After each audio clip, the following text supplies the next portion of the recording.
এদিকে দল থেকে বহিষ্কার করা হলেও অস্ত্রধারী ছাত্রলীগ নেতা সাব্বির ও আশিককে গ্রেপ্তারে এখনো কোনো উদ্যোগ নেই, হয়নি মামলাও। গুলিস্তানে উচ্ছেদ অভিযানের সময় তাদের অস্ত্র ত্যাগ করার ছবি গণমাধ্যমে আসার পর গা ঢাকা দিয়েছেন তারা। তাদের বিচারের দাবি জানিয়েছেন গুলিস্তানের ব্যবসায়ীরা। শফিকুল ইসলাম সবুজের রিপোর্ট, ছবি তুলেছেন মমিনুল হক আফান।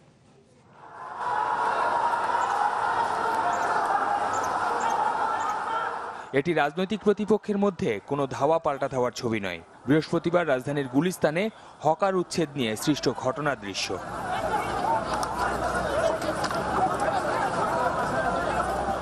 ওই সময় অস্ত্র হাতে জনসম্মুখে ছুটে চলা দুই তরুণের ছবি ধরা পড়ে ক্যামেরার চোখে। তাদের একজন সাব্বির হোসেন, ঢাকা মহানগর দক্ষিণ ছাত্রলীগের সাধারণ সম্পাদক, আর অন্যজন ওয়ারী থানা ছাত্রলীগের সাধারণ সম্পাদক আশিকুর রহমান। গণমাধ্যমে ছবির প্রকাশের পর গা ঢাকা দিয়েছেন দুজনেই। পুরান ঢাকার সিদ্দিক বাজারে এই ভবনের দ্বিতীয় তলায় ছাত্রলীগ নেতা সাব্বিরের কার্যালয়। রোববার দুপুরে গিয়ে দেখা যায় সেখানে তালা লাগানো। অফিস করতে এখানে দেখি মাঝে মধ্যে সব বসে আর কি। আমরা নিচে দোকান তো উপরে আমাদের আশা কম পড়ে, আমাদের এই খেয়াল নেই। কাপ্তান বাজারে আশিকুরের বাবার ব্যবসা প্রতিষ্ঠানে গিয়েও তার কোনো খোঁজ মেলেনি, বন্ধ মোবাইল ফোনটিও। বাইরে আছে, সঠিক বলতে পারি না। যাদের উচ্ছেদ করতে গিয়ে এই ঘটনা, সেই হকাররা বলছেন সেদিন কি ঘটেছিল তা সবাই দেখেছেন। মেয়রের কাছে বলি, এই দেশের মন্ত্রী মিনিস্টারের কাছে বলি, সবার কাছে বলি, দরকারে তদন্ত করে দেখো। আমরা এমন কোনো অন্যায় করছি? গুলি হকারে কই পাইবো? বাপতে তো গানে হকারে গুলি কই পাইবো? আন্দাজে গুলি করছে, মিছিল আছে, হেরা তদন্ত করে দেখো। যদি একটা হকার দেয় তার সাজা আমরা দিব, দরকারে হেরে ফাঁসি দিয়ে মারি ফেলাম।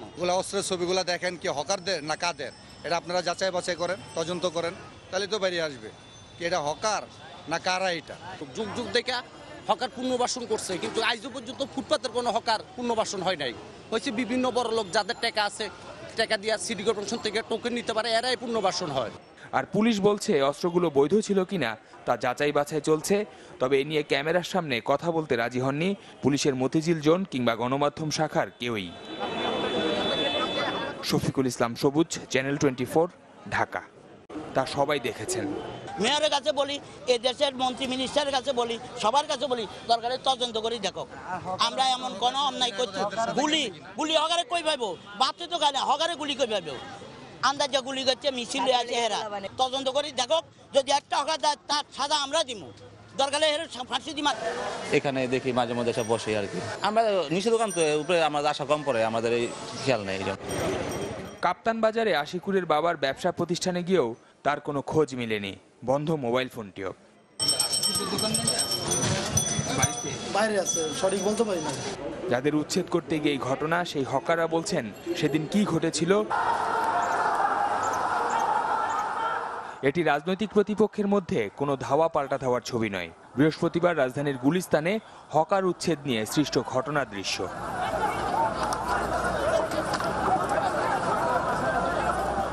ওই সময় অস্ত্র হাতে জনসম্মুখে ছুটে চলা দুই তরুণের ছবি ধরা পড়ে ক্যামেরার চোখে। তাদের এদিকে দল থেকে বহিষ্কার করা হলেও অস্ত্রধারী ছাত্রলীগ নেতা সাব্বির ও আশিককে গ্রেপ্তারে এখনো কোনো উদ্যোগ নেই, হয়নি মামলাও। গুলিস্তানে উচ্ছেদ অভিযানের সময় তাদের অস্ত্র ত্যাগ করার ছবি গণমাধ্যমে আসার পর গা ঢাকা দিয়েছেন তারা। তাদের বিচারের দাবি জানিয়েছেন গুলিস্তানের ব্যবসায়ীরা। শফিকুল ইসলাম সবুজের রিপোর্ট, ছবি তুলেছেন মমিনুল হক আফান। একজন সাব্বির হোসেন, ঢাকা মহানগর দক্ষিণ ছাত্রলীগের সাধারণ সম্পাদক, আর অন্যজন ওয়ারী থানা ছাত্রলীগের সাধারণ সম্পাদক আশিকুর রহমান। গণমাধ্যমে ছবির প্রকাশের পর গা ঢাকা দিয়েছেন দুজনেই। পুরান ঢাকার সিদ্দিক বাজারে এই ভবনের দ্বিতীয় তলায় ছাত্রলীগ নেতা সাব্বিরের কার্যালয়। রোববার দুপুরে গিয়ে দেখা যায় সেখানে তালা লাগানো। অফিস করতে এখানে